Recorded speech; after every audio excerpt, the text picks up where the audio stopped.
Awesome. So, very, very welcome to another exciting SUP46 session, this time on sales for startups, specifically B2B sales. And I want to thank everyone for joining, especially it's evening here. And also good morning and welcome to today's expert host, Ross. Yeah, I'm really excited to have you. Really pleased and thankful for you taking time of your busy schedule. Ross is a co-founder and CEO of Accord, actually one of the hottest Silicon Valley company now, and YC, Stripe alumni, Rocket Ship, and actually working on sales software right now. So a perfect fit, a great guy, very experienced sales and partnership representative, and also our second Canadian now on hosting a session, which is awesome. Yeah, and big shout out to Kat for taking care of this, coordinating everything. Yeah, I'm gonna leave the word to Ross. Welcome again, and yeah, if Awesome. you have any questions, feel free to raise your hand, or there will be a Q&A opportunity afterwards. So take it away, man. Thanks for having me. Appreciate you having me to the community, and really excited to chat with everyone today about all things early stage sales.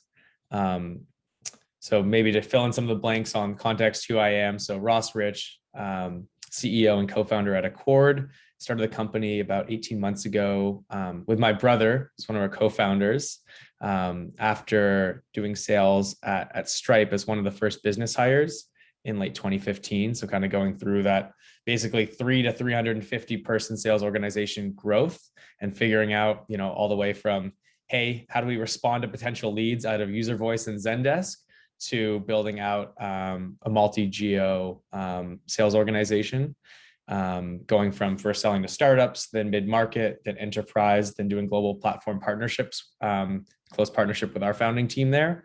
And it's funny because I thought going into this new role, selling a sales technology and being, kind of a sales rep most of my life, that a lot of that stuff would come in handy and would be very similar. I think, though, that in retrospect, I think founder-led sales and the first kind of going from 0 to 1 and 1 to 10 early on, selling a brand new product and go to market is very different than the experience of being a sales rep or being part of a sales organization, even at, let's call it 50 people plus. And I'm really excited to share some of the learnings that I've kind of gone through, still going through, that will hopefully accelerate folks that are either started the companies already or thinking about going to market with a B2B product.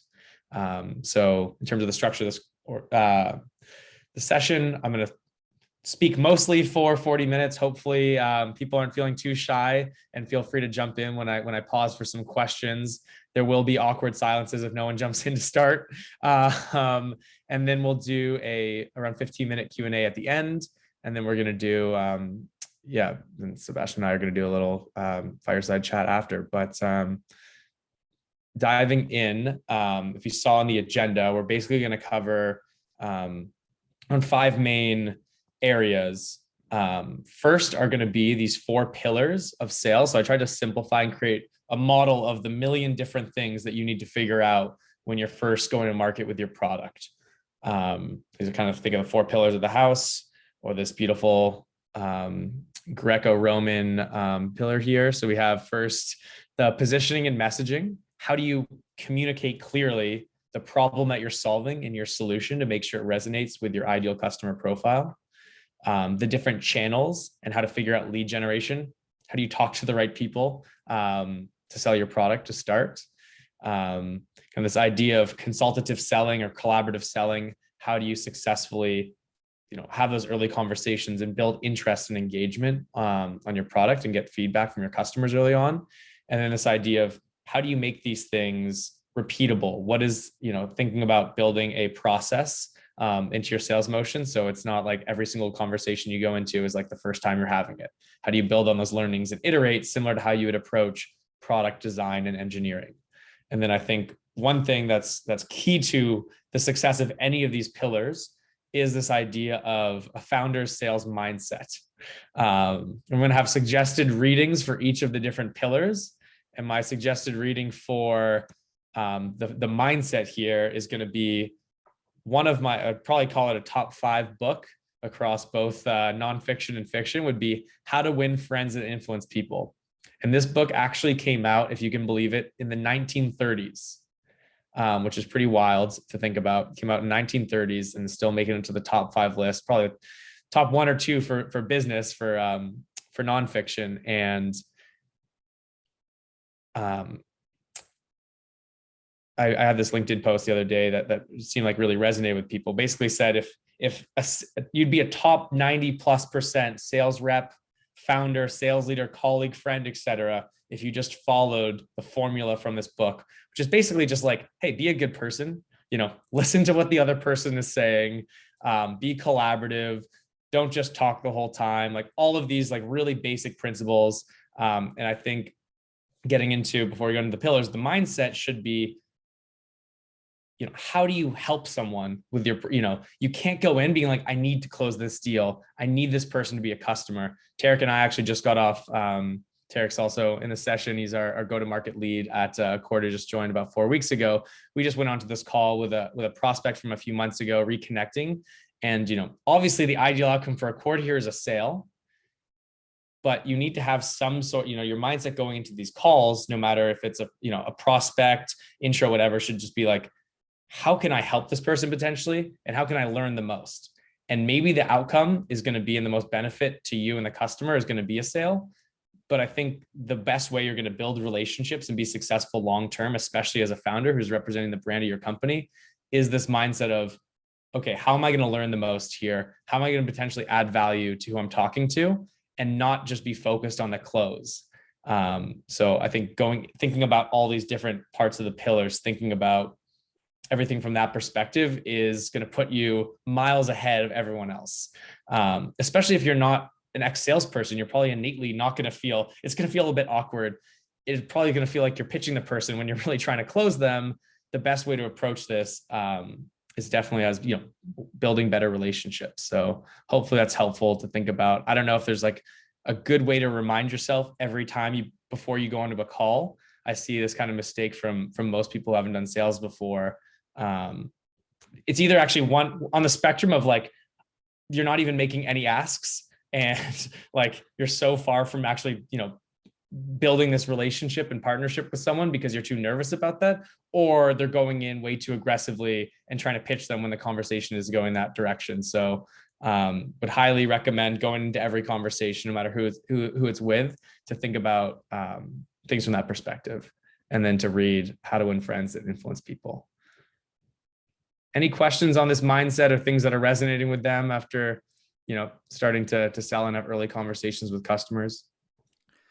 I think a quick comment on like the general context of a startup is that you are searching for a way to solve an important problem. Doing a customer-facing conversation is obviously a fantastic way to surface what you should really focus on and what actually works. So it's a very natural thing for a B2B startup, I would say, to have that mindset. Easy Totally. to say, but really, really difficult to execute though. 100%. I think it's very common knowledge, best practice. Hey, before you go out there and start writing lines of code and adding to your sales team and spending money on marketing, spend a ton of time talking to customers. And I think that very, very, very few people actually spend multiple months doing this. And it's going to save you months, years of the success of your company. And I think my brother and I were lucky enough that we couldn't build anything because we were both ex-sales reps. So we had to spend the first kind of, multiple months just having conversations. And I think that informed a lot of what we built in some of our early traction. But I'm seeing a hand go up, so throw it out there. Yes, I will try to ask my question, and that is based on like when you started. I assume you talked more about the problem, rather solving that, and then now you're selling rather. How did the conversation change, and how did you able to retain the first people you presented the problem to, and they are paying customers today? And how did that discussion go? That is a really good question. And I think actually something that shouldn't materially change from doing sales, from doing the early customer research. I think the big difference is your questions get more and more targeted, because I think a lot of people think about education and adding value and insights as having to talk and share more things. Actually, I think the best questions provide the best insights into people's problems. So, for example, we went in and we were talking about really general stuff to start when we were doing our first customer interviews. How do you think about this process? How do you think about scaling your B2B sales team? How do you think of, very general, broad, and seeing where it went to? And I think the more targeted we went to and actually building out the solution and better understanding where we're solving problems, then we get more targeted. So for example, at the beginning, it's, generally, what are your big frustrations about B2B sales and scaling teams and all that kind of stuff? Now it's like, we're building this platform for sales reps and customer facing people to collaborate with their prospects and customers. Now it's like, hey, how do you collaborate today with your customers? How many different touch points do you have? And they're like, oh yeah, emails. And then we have Google Docs, and we have Sheets. Then we have the shared Asana, and we have Slack. And it's like, oh, well, is it frustrating to work across? Yes, wires get crossed all the time. So you can provide, I think, a lot of value through being the more targeted questions later. So I think that's how more tactically the conversation changes, but I don't think it ever goes away from just being generally interested in how they're solving the problems today or their frustrations around the solution that you're building. Does that help? So, yeah, I think so. And part of the question is then, did you pivot the product much from what your thesis was to what you ended up with? And also, did you actually keep any of the prospects or the objects? In the end, they are paying customers today. So yeah, to actually answer your first question and the second part there, yes, a lot of our early customer conversations did translate into our early beta customers and some paying customers. But I would say one of the biggest values from from a customer acquisition perspective, not just product feedback from those early customers, is actually those people, if you stay in touch with them, are going to become your biggest advocates, because they've seen it as just the idea, right? It might not just be them, but you want to find a good group of probably 20, 30, maybe 50, depends on how big your average contract value is going to be, of early people that you're staying in touch with, who are going to see this idea transform into a team and a product and a company. And they're going to be the ones that are excited to share with their friends or other people what you're working on. So it won't necessarily be that group, let's call it 30. Each of them are going to be connected to dozens and dozens of other professionals.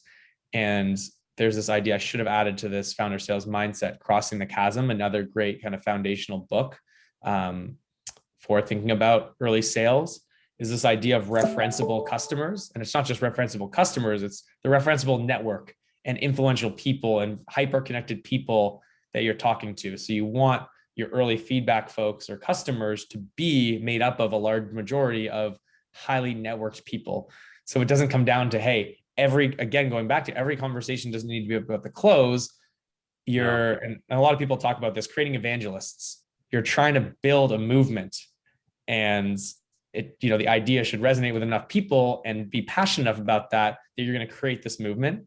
And it's a lot of the things, the undercurrent that you're building that you're not going to see for maybe a year, 2, 3, that it's going to develop into product market fit. It's going to develop into the company feeling like it's moving. And I think a lot of it can be architected if done in a thoughtful way. Like you can kind of be more scientific about it than just leaving it up to luck. True. Thank you very much for the reply. Yeah, you're welcome. Anything else on this mindset and kind of foundation before we move on to the first pillar? Cool. Okay, so the first one, this is a lot more technical than the mindset. This is positioning and messaging. And before I dive into the details, I think a lot of the time this gets bucketed into marketing, and people are like, oh, I don't have to do marketing until I have a product, until I'm going to market. And I think people really undervalue a couple things when it comes to positioning and messaging. One, how long it takes. Again, I think a lot of the things on the go-to-market side on sales and marketing are very much like product in terms of like an MVP and time to iterate and develop and test and experiment with. And they think, oh, like I know what my company does. I'm just going to come up with those words and it's just going to come out beautifully and work. And a lot of people think, you know, the classic, like if we build it, they will come. So much of it has to do with helping, especially if you're building technology and something new, how you help your customer understand how it fits into their world. And I think that would be my synopsis to translate positioning and messaging and kind of the marketing words into how it's going to impact your company. Is you're really simplifying again how your problem and your solution that you're helping people with fits into their day-to-day and how it's going to have an impact on them. That's actually very, very hard to do, especially if you're not just building a 10 times better thing that already exists, right? I think kind of going back to my experience with Stripe, like everyone knew payments and that problem, right? Like there'd been the banks that tried to solve it and then PayPal and all this stuff. And they were building like a 10, 100 times X better way of doing it. And their positioning was, I think, easier because it's like, hey, you'll set this up in, 3 lines of code was their messaging positioning, right? It's like, you already know the problem, you already know the frustration, and 3 lines of code, we're basically making it easier to do because that's the part that's frustrating is how long it takes. Amazing positioning and messaging to communicate their unique value prop, which was time to market, speed of development. For a lot of other companies like Accord or companies that you're either working on or thinking about aren't going to be that simple, because you're probably doing a lot of times something that is newer that hasn't necessarily been solved before. So like for Accord, this customer facing collaboration platform to like outline your sales playbook and all this kind of stuff, like there's nothing that does that already. People are doing it in docs and sheets and other places. So kind of challenging to figure that out and why I think it takes a long time to get right. So getting more tactical here. So person, problem, potential, but not product. I think a lot of people think of positioning and messaging too as talking about their features and the functionality. This is what we do. Oh, like what's your company? We are, like example for Accord. Actually, I'll use Stripe because people don't know what Accord is and what I'm working on as much as they would Stripe. So Stripe, they don't talk about, hey, we are an API with different parameters that passes you metadata that blah, blah, blah. Like they're not talking about their product and the features. And we have this dashboard that you can do this from. They're talking about, hey, for early stage startups or for developers at larger companies who struggle with keeping up with different payment methods or subscription billing or fraud management, instead of you having to build it, you can outsource it to us in a few lines of code. Like they're not talking about any of the features that they're building. They're not talking about their functionality. Who's it for? What's the problem you struggle with? And what are we offering you? That's a great way of thinking about how to frame it to your customers. For people that I remember struggling with for months. What's our elevator pitch? How do I summarize Accord in 30 seconds? And I'm talking about, we have this platform and it does this and that. And it wasn't like, hey, for very simply, for early stage founders or sales leaders who need to hit scaling revenue goals, get their product off the ground, it provides a framework and simplifies it so you can better engage with your customers and close those deals. Like zero functionality, zero features.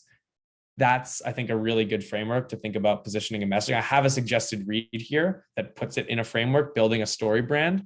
But I'd also say there's some really great examples that are consolidated online when we revisited this about a year in.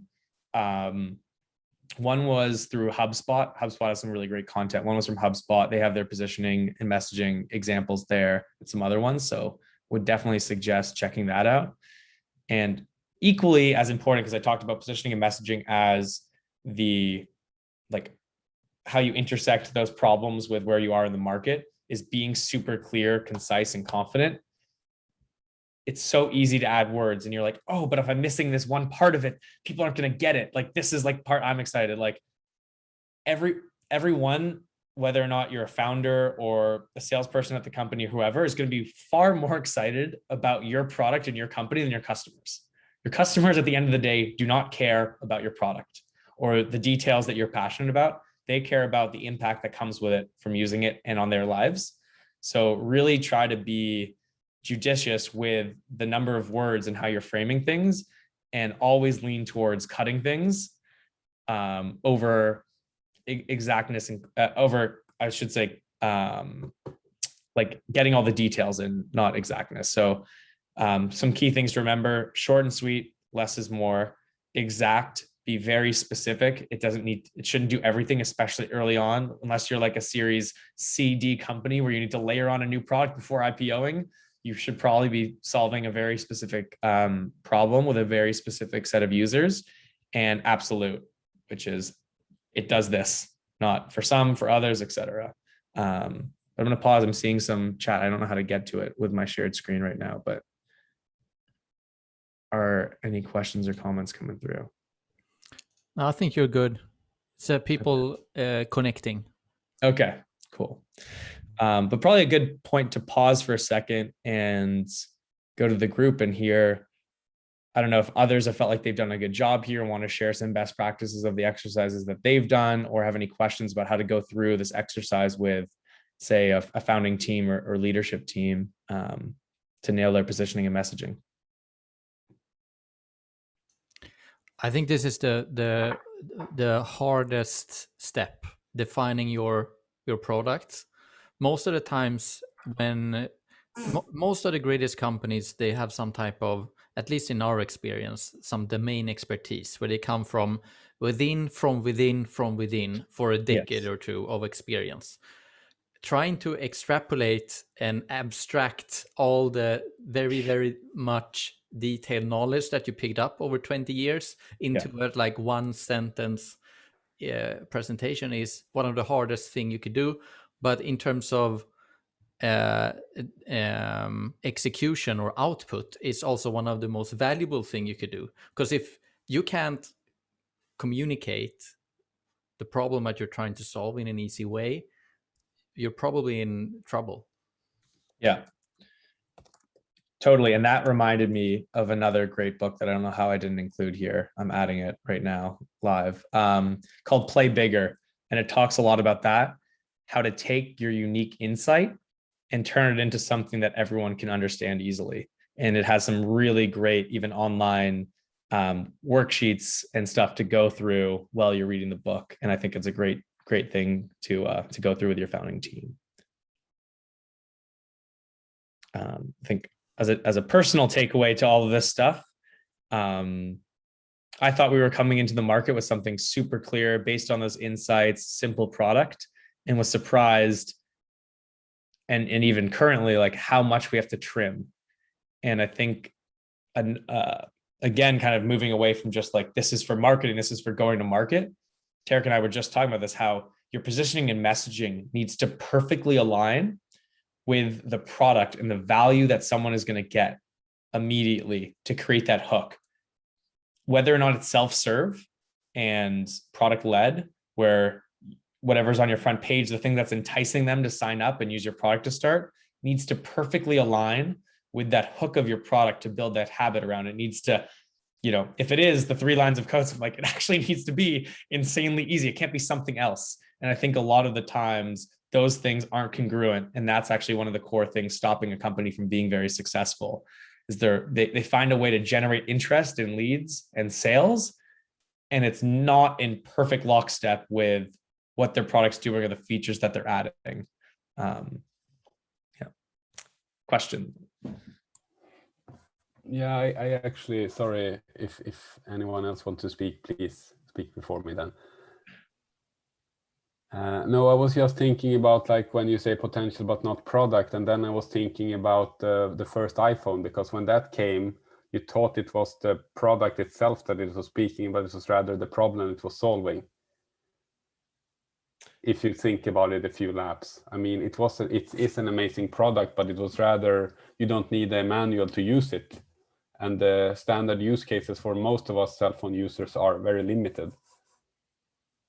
Yeah, I think so. It's good job at that. I think it's just a good confirmation of this thesis, kind of. Yeah, I think in the B2C world, the big difference that I find is that they do an amazing job of speaking to your emotions, even more than the problem. Like with B2B, I think the key is getting to that frustration of like your job and the thing that just like bothers you so much, the thing that you've been working on a long time. And I think the equivalent to that in the B2C world, like you're referring to, and Apple does a great job of this. I instantly thought when you mentioned iPhone, I instantly thought of the iPod to start and all their commercials being around the dancing people. And it's just like, they create this like, okay, where do you want to be? Has nothing to do with, there's a great example of this that a lot of marketers talk to. They're not like, it's 2000 or how many songs or how fast it is to use or all that stuff. They speak to like, how do you want to feel? Like you want to connect with these artists that you love. You want to be listening to music with friends. You want to be on the run and getting in the zone. It had nothing to do with features and functionality, like the Apple takedown thing with like the Army, you know, the classics, like first Super Bowl commercial. I think the equivalent to that for B2B is tying in with that work frustration that you have. How do you speak to, for us, it's like if you're a sales leader and you have a team of a few people, why is everyone on our team doing something different? I've spent so long building this freaking playbook and working all this stuff and bringing these trainers and wrote down everything. And everyone's still doing something different and sending over the proposal before they speak to the value. Or if you're a sales rep and you're like, my customers keep not getting back to me. Like I'm trying to solve their problems, do all this stuff, and they're not engaging and they're not collaborating with me. And I'm trying to do that. Like, how do you tie into the things that are happening that are just like super frustrating? Yeah. I have question. Could you elaborate a little bit on what you mean with confident? Like obviously when you're launching something new as a startup or building on something, like there's like obviously you need to do the dance and and sell. Could you elaborate on what you mean with confidence? Yeah. This is the tough balance, like the chicken and egg problem of early stage startups. And it's kind of ironic that like the more prescriptive and precise you can be about what you want the customer to do next or your pricing and all this stuff, the more likely you're to close the deal, but the harder it is to do that because you have so few referenceable customers and proven out data points, right? But you're not going to get there, or it's going to take a lot longer to get there if you don't have some sort of like strong hypothesis and experiment to test. So a good example of that might be for us, I guess two examples, one from more of the sales side, one from more of the marketing side. Easy one from the marketing side, case studies. Like, even if it's just on why someone is deciding to move forward with you and they're not even using the product yet, how can you get out and share your confidence about the position you are in the market and your messaging? So any sort of data points, even doing G2 Crowd or Capterra or some sort of third-party thing early on is going to speak volumes, and leveraging those logos and other people's perspectives or influencers in the market. So that's more on the marketing side. On the sales side, one thing that we found really impactful is being incredibly prescriptive about how you want your customer to evaluate, validate, and onboard to your product, even if you haven't figured that out, because you're not going to learn unless you have, hey, this is our hypothesis for the next month. We're going to have these stakeholders need to come to the onboarding meeting. We need these people to come to the meeting to sell it, or it's not a qualified opportunity, or it's not going to be a successful onboarding. And you're going to get a lot of stuff right there and wrong, and you're going to experiment. But unless you are very prescriptive about it, you're going to have different stakeholders come to different meetings and different processes, and you're not going to really nail that. So as soon as we started getting more prescriptive, and a great easy way to do this is just get some sort of branded shareable Google Doc or something like that, and say, hey, these are the 3 steps. And you can obviously change it for the next ones, et cetera. But having something where they feel comfortable, like they know what they're doing, instead of like, oh, what do you think? So this is what we would do next. What do you guys think? And who should join? It's like, nope, we need the sales manager. We need someone who's leading sales ops and enablement. And we need a top rep or team lead to join this next meeting to kick off, or it's not going to move forward. And you'd be surprised how much more impactful that is than feeling like you're doing it with them. So this is kind of this tough balance between obviously working with your prospects and customers and being prescriptive and confident about both, positioning and process stuff. So all kind of ties together. Yeah, I really, before we continue, I really love the way Stripe is sort of taking it from buy my product to instead interesting problem you have. The way we've seen this being solved before is this customer is doing this and this customer is doing that, and they are really happy about it because blah blah blah.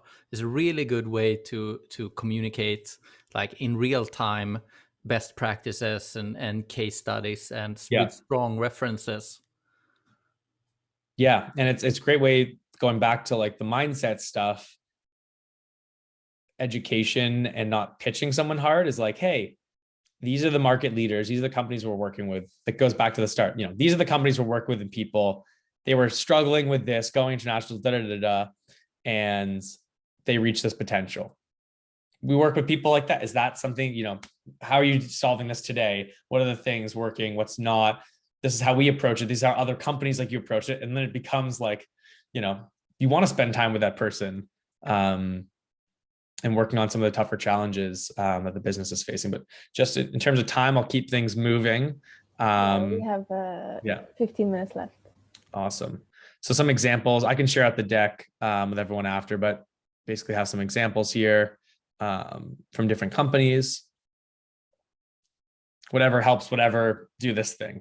Not about features and functionality. Also lose the, we're the first, or we're the best, or something that's very general. It's not very prescriptive or about the problems that they have. Cool. Channels and lead gen. This is going to be super unique to every company. I think there's this classic story that, like, depending on the market and the year and the time of year, what's going on, you're going to find that first channel where you're going to be able to generate some sort of consistent lead flow. And yeah, it's going to have to do with specifically who your customers are, not just the type of company, but the stage of the company and the persona and all of those kind of things. I think as a general takeaway here and framework to think about what that's going to be for you. Well, firstly, read Traction, very short book that goes through basically like the top 20 potential channels, just to give you, like, I had no background in marketing, gives you kind of the landscape of like, here's the different channels. Here's examples of other companies being successful and not. And you could probably cross off 10 to 15 of those and round it down to your top 5 by the end of that. So that's kind of key to it. But where do your ideal customers and the decision makers hang out? That is the best way to think about initial channels and lead gen. And you only need to find one to get to, you know, X hundreds of thousands of dollars of ARR, or first millions of dollars. So try to be very specific, do some tests on the top, 3 or 5 channels, and you're probably going to figure out where they hang out and where you can uniquely, without spending a lot of money, find your ideal customers and buyers. So yeah, these top points, probably a good way of summarizing it. So first, to do that, define exactly who this person is. You've probably done that through the positioning and messaging exercises and the books there. Where are they hanging out? Find them. You don't need to build your own podcast. You don't need to build your own stuff. Plug into those people. Try to bring the influencers or be on their podcast, or bring them into some sort of lightweight thing that you can do with them on existing platforms. So you don't need to build your base from zero. Iterate on those top, 5 bets that you have around what those channels are. Focus on, the people that are going to say they have the biggest pain points. Oh, sorry. And set clear goals on, I think a big issue that people run into in terms of their initial lead generation and channels is they get really excited about a lot of interest, but from people that aren't in the group that they set, and then they change their ideal customer profile based on who they can just have conversations with, who aren't their ideal buyer. So really pay attention to leads converting to potential leads that are qualified to meetings and become customers, because you can end up spending a lot of time early on in the wrong areas and building the wrong thing based on their feedback. So some examples, but again, check out that book: conferences and events, direct outbound, social, ads, referrals, content, channel partners. I would say, generally speaking, cheap early channels, content, and social, because they're on platforms that already exist, are really helpful. But moving on, last 2 parts: discovery and consultative selling. This ties in a lot with the mindset. Going back probably a lot of what I shared before. Don't pitch your product. Never get caught going on for more than 20 seconds about some sort of like value add. Again, you're going to be excited about it. And it's really easy to go down this rabbit hole. Your customers care about the problem and their frustrations that they're trying to solve. That's why they're spending time with you. They're not spending time with you because of the latest feature that you shipped or something that is related to your company. They don't care how many people you have, really. They don't care the offices, etc. They care about solving their problem and making a low risk decision. So again, I think the best way, the best discovery is through how can you make your questions more targeted about providing them some sort of insight to themselves. So, for example, we can tie back to the Stripe example we've been using. Instead of saying, you know, how are you approaching payments and how are your customers paying you and how many payment methods do you have? I think some more insightful drawing questions that are going to be good for discovery and consultative selling would be, you know, what would you be doing if you didn't have 3 engineers on payment stuff? Oh, well, this big initiative around this, but we can't unblock it. Well, like what if you could? So insightful questions that are going to create this potential and drive to the specific frustration they have instead of the general stuff. No one wants to be on the other side. I don't know if you've ever been sold to and you've had to answer the 5 or 10 general questions that clearly show that they are not an expert in the market. Is just a great immediate way of losing any potential engagement and an interest in your product or working with you. The best way, specific questions that are they're going to look at the problem in a new light based on the questions that you're asking. And it's going to show that you've had this conversation hundreds of times and can bring value. So yeah, start more general, figure out the 1 of 3 use cases that you're probably targeting, dig into that use cases early on. If you do have a demo, a best practice here is on the first call, if it's like a request demo button or someone wants to see it, make it very brief, set up a 30-minute conversation, spend the first 10, 15 minutes, insightful questions, get them intrigued. Oh, okay, want to provide you, know you wanted to see the thing, provide you kind of the 10,000 foot view, talk about the use case, not the features. This is where people can do this, or with this problem, this solves this. Hey, if this was of interest and we want to talk about, have this conversation more, let's bring in the right people and set up an hour to really dive into the product, et cetera. That's a great way of using discovery and consultative selling to drive interest and engagement. It's not, here's the thing, they're going to buy it if they're interested and they're not if they're not. It's, yeah. So hopefully that's some helpful frameworks, and a great book that talks a lot about this is The Challenger Sale. Let's go last one here, process and repeatability. This is kind of like, if you get the rest right, you're going to start thinking about process and repeatability. But try to be thoughtful, similar to like what products that you're shipping are making a difference in usage. What things are you doing in your sales process? What key phrases are you finding that's resonating? What key meetings and changing around things are adding to that? And think about it as like building something instead of just individual actions. So I think a challenge with a lot of not like sales-based background founders is that they don't think about the systems and documentation. They think about every conversation as this like challenging new thing instead of building on the learnings that they're getting and the different meetings they need to have or stakeholders to have. So I think just documenting it really makes a big difference to help yourself with that framework. And if you're not that type of person, maybe a good first hire isn't necessarily the best salesperson, but someone that's going to help you layer on a framework for thinking about how to build process and repeatability.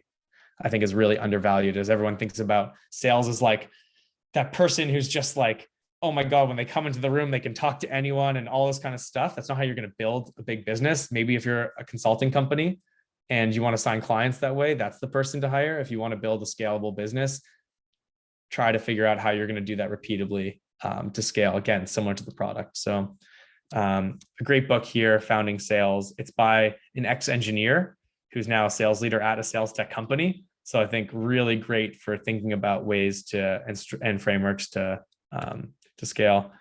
I have a bunch of really easy, simple best practices here. I won't spend the whole time going through them, but for leads and deals, just like little things in terms of your process to increase lead to opportunity conversion and closing deals. But we'll share this out after.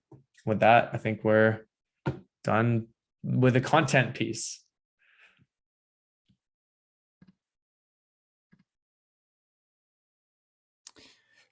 It's really good. Ross, how important is that first follow-up?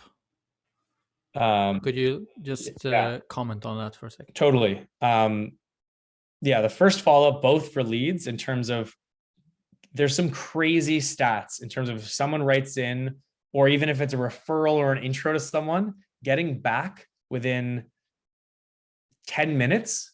If you don't, within 5-10 minutes, I think you drop your chance of converting that to an opportunity and that opportunity to a customer like exponentially. We're talking about like hundreds of percent points, not like 5% difference.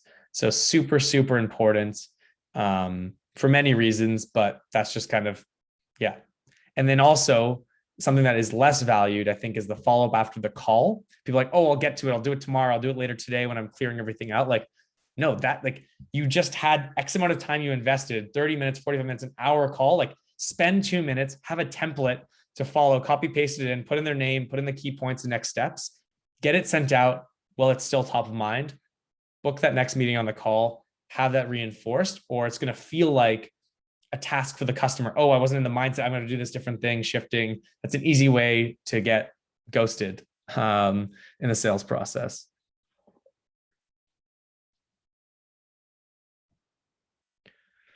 Could I ask a question?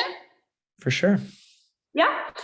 So we have a document on our website that you can go in and download. And once you do that, I get we're using HubSpot, so I can see that somebody's been downloading my document. And these could be anybody, but most of all, I think, they're generated for marketing actions. Yep.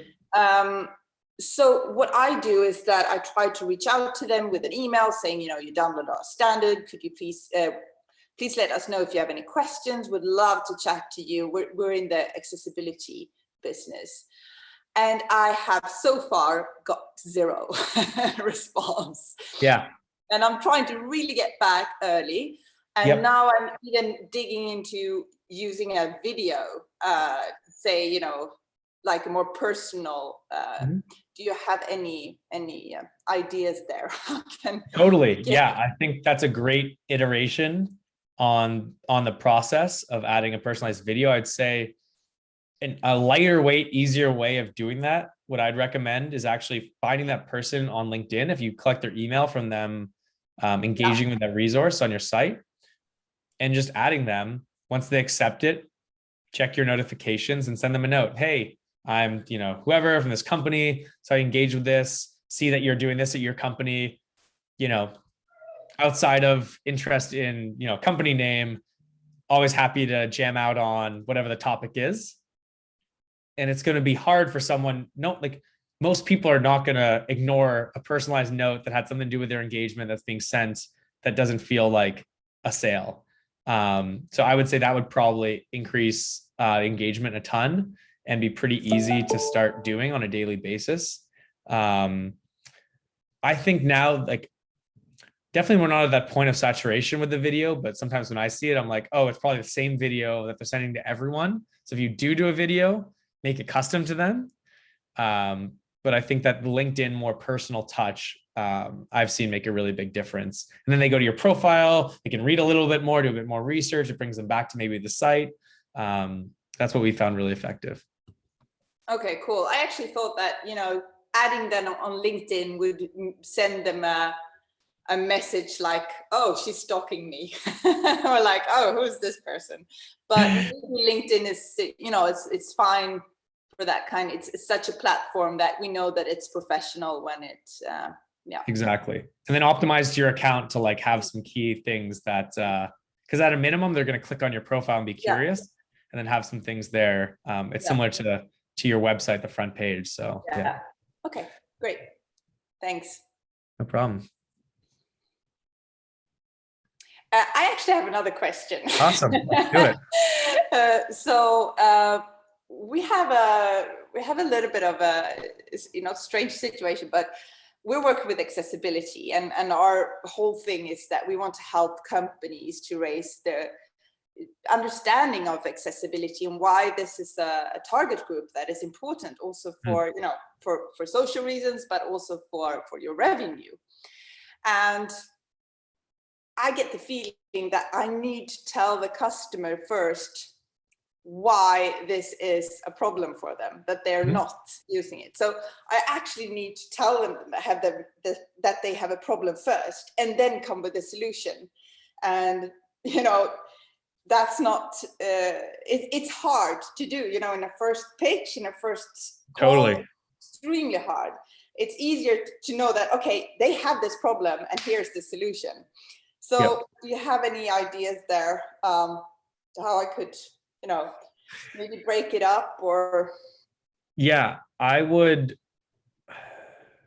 find the people that have more of a sense of the problems, and even if that's a much smaller group of people, that's where you're going to need to start. Find the voices in that space as well, and connect with them and see where people are coming to them from, or all that kind of stuff. I think you need to find, doesn't need to be massive, especially if there is a big impact from the solution you provide for this problem that I'm well educated, then you can build that awareness and all that kind of stuff. But there's definitely a group of people that feel the same way, that are passionate about it. I think that's the starting place to launch from. I think it's going to be really challenging to generate momentum. Cold calls is impossible nearly. You get there once you have that bait, and then it's like, okay, there's these other people and blah, blah, blah. They start to do research. They can see, oh, this is a thing. But like just going the one-off thing, I think is gonna be really, really challenging to build that momentum. Yeah, that's what we're doing also. Like really using connection, network, people that already have a accessibility knowledge and understand accessibility. So great. Totally. Okay, good, thanks. Awesome. Well, we got 6.5 more minutes. What other questions do people have? Can I interrupt for a second? Totally. I would like to share a poll with you guys to get some feedback on the session. It's only 3 questions. So if you could just share your thoughts with us, would be great. Thanks, Kat. While you answered the survey, Ross, did you have any other slides or? Just the one to if you wanted to get in touch. Let's pull that one up. Yeah, okay. For sure. Here's my email address. I'll pull it up. Pretty simple. Just ross@inaccord.com. Here, let me go full screen here. Just ross@inaccord.com, or find me on LinkedIn. Just search Ross Rich Accord. I'll probably come up, and always happy to chat with folks on this topic, early stage founders on sales. Awesome. And the deck will be shared afterwards as well. So can I jump in with a question? For sure. Unless someone else has one. One of the things that I've noticed over the years when it comes to B2B sales is that, especially when you're like a startup and struggling to, like Gabriella mentioned, like there's a unknown, like they don't really know the problem until you sort of surface that this is a problem and we have a solution. I noticed that many struggle with complete miss of expectations when it comes to sales cycles, right? They're starting with an assumption that it's going to take a lot of time, it's going to take 3 months to close the deals, and it turns out that it's up to 12 months or something like that. Do you have any like thoughts on that, or ways to figure out how to improve it? Or give me a couple of thoughts on that. Yeah, there could be a ton of reasons why that's the case. Either you're not talking to someone who's interested enough, or it's not a big enough problem for them to focus on. In general, it's maybe to provide a solution, because there could be a million reasons why it doesn't happen. Talking to the wrong person, they're at a lower level that needs to make the decision. The company's at the wrong stage to make that sort of purchase. It's too early or too late. It feels like a too high risk decision. So whether or not you need more case studies or validation in your process, or all those reasons, I think to accelerate it, you want to talk to the highest up person you can have the conversation with. So likely C-suite or one below. Earlier stage companies are going to be earlier in terms of their product adoption or technology adoption, kind of curve. So finding folks that are innovators, early adopters, super important. That could be a reason why it's taking really long, because it's a high risk decision for them because they're not early in the process. So yeah, you want to find people that are the biggest problem with, that's early enough stage for you to validate the process, that's high enough at the company, and be as prescriptive as possible. When it's not prescriptive, it can kind of go all over the place and again, like drag out. So those are, I think, 4 of the biggest levers that you'll have to accelerate sales processes. And it's usually one of those, doing something in the opposite direction of those that is leading it to take 12 plus months. Unless it's like a crazy, $500K plus deal, it shouldn't take over a year to close. It's probably something to do with your process, the people you're talking to, or all those kind of things. Yeah. Makes perfect sense. Thanks, man.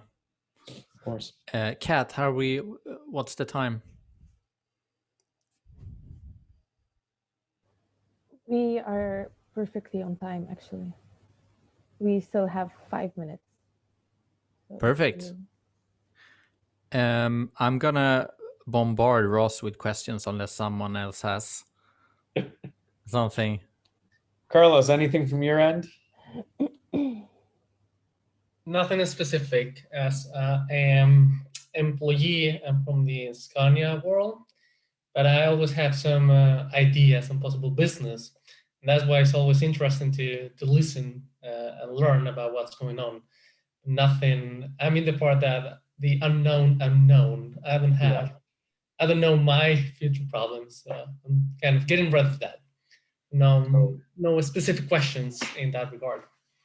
Unfortunately, probably they will come later when I don't have you to ask, but I have the contact in that case. Awesome. Yeah, no, it's good. I remember when I was getting started with Accord, like just trying to get plugged in and involved, get your mind around this kind of stuff to build that, kind of interesting, get your mind thinking about some of these things. So that makes a lot of sense. Yeah, exactly. I found very useful the recommendations of readings. I'll definitely get into those. Awesome. Yeah, good.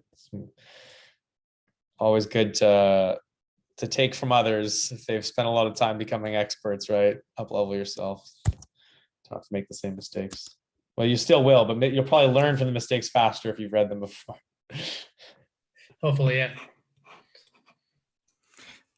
Ross, when you're at the startup, you're obviously, like as you mentioned, the first sales conversation does probably not feel like sales conversation. It's more of like, okay, there's a process here, and then you're being consultative and you're talking about the problem and sort of iterating and figuring out what is the actual ideal solution and so on. This is something that I've seen many companies struggle with, especially if you have like both product technology and business development in parallel. There's a gap between like what should be built or not. And in an ideal scenario, the development of what should be done should also come from the market and the users and the customers, right? But that's not always the case when it comes to the how companies are built in early stage. There's like this really strong engineering culture, technology culture, and then there's salespeople who like to oversell and sometimes miss expectations. What's the best way of like balancing that? I think you get my point. What's your take on it? Yeah, I think that comes from a number of things. I think one of the key ones is that this undervaluing of go-to-market, both sales and marketing, as a way to develop the right product in the market versus the classic, we're going to build the best thing with the best AI, the best design, and and people are going to get it because they think the same way as us. And that's like what you said earlier about you've been 10, 20 years in the market. You are going to be, and this is one of the biggest learnings that I've had that one of our co-founders, our CTO talks about all the time, Wayne, is you are going to make up, as that founder who's so passionate about this thing that you had to build it and such an expert, you're going to make up less than 0.5% of the market. No one is going to be like you. You're not going to be able to build a business off of the Rosses of the world who are going to buy the thing. So relying on you as that person to build the right thing is just inherently wrong. Like, yes, you have that insight, and yes, like you're going to feel strong about this stuff and have some good instincts around that. But you're going to have to understand where the market is and meet the market where it is, or be a bit ahead of it. There's no chance that your forward thinking, your vision is going to be where it's at today with the majority of people. And that like thinking about it from that perspective makes a lot of sense. But I think, yeah, again, it's the classic, like, if we build it, they will come, and everyone's going to understand what we're building and how we're going to approach it, etc. Then vice versa, the empathetic way of like, how does our market see it today? How does the average person, or even our ideal customers, think about this, and what do they use to solve it, and what's going to be a thing that they can start to use that will add enough value, blah, blah, blah.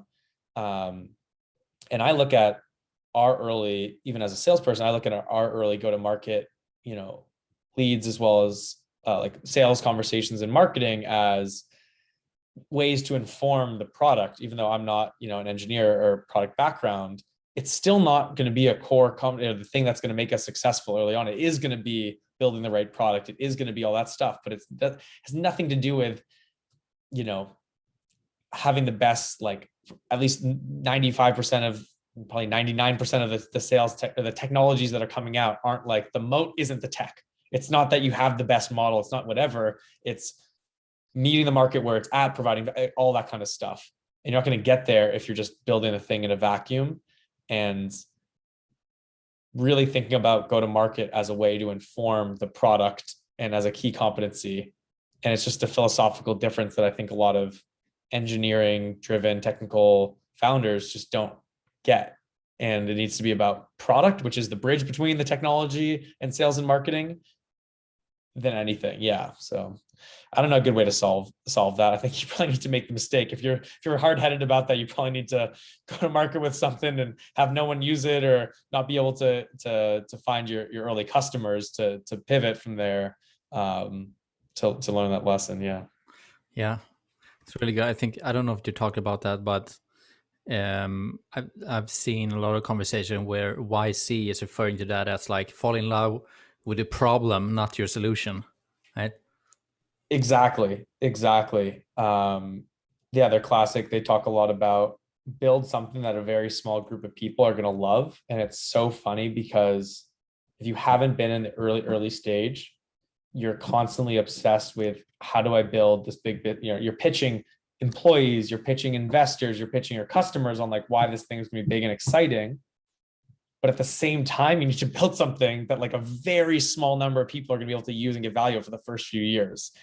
And it's this pressure between the two that I had no idea like how real that was. And we're constantly paring down the ideal customer, the value, all that kind of stuff, going from like big idea, big company, to what's going to get us there. And it's very different. And I think that's not a topic that's commonly discussed, because it's all the exciting thing, the big round, it's all the customers, blah, blah, blah. But like, what gets you, no one talks about the first year or 2 or 3 before the launch. They're like, oh, we're a year or 2 since launch and we have X number of customers. I'm like, it took you 3 to 5 years to get there, to learn this stuff, to do the proper positioning, to find your ideal customer, to find those initial channels. And it's the classic, yeah, just like, we're killing it, rocket ship, whatever. And no one ever talks about the hard work that goes in to get there. It's not luck in a lot of the circumstances. It's the hard work at the beginning when you're not growing, when it feels really, really hard to figure that out, and giving yourself the time. And I think you hear a lot about, huge C round or Series A or Series B, and it goes nowhere. Like, why is 1 in 5 companies that raise a $10-15 million Series A successful? Because they probably didn't nail all the core stuff before feeling like they needed to grow. So, yeah. On that note, Ross, we need to end. Running a little bit over time. I'm looking forward to jumping into a casual fireside chat. We'll be streaming for those who are interested in over Facebook or YouTube. I don't think we had the LinkedIn stream working just yet, but feel free to tune in, anyone who's interested. And Ross, thank you so much for taking time. Really appreciate it. Really good stuff. I'll see you in a while on the stream. Sounds great. Well, thanks everyone for coming to listen, and those who are going to listen to it recorded. Yeah. Thanks for a lot. joining, everyone. Thanks. Bye. Thank Thanks, you. Kat, for organizing. My pleasure. Bye bye. Bye. Thank you so much.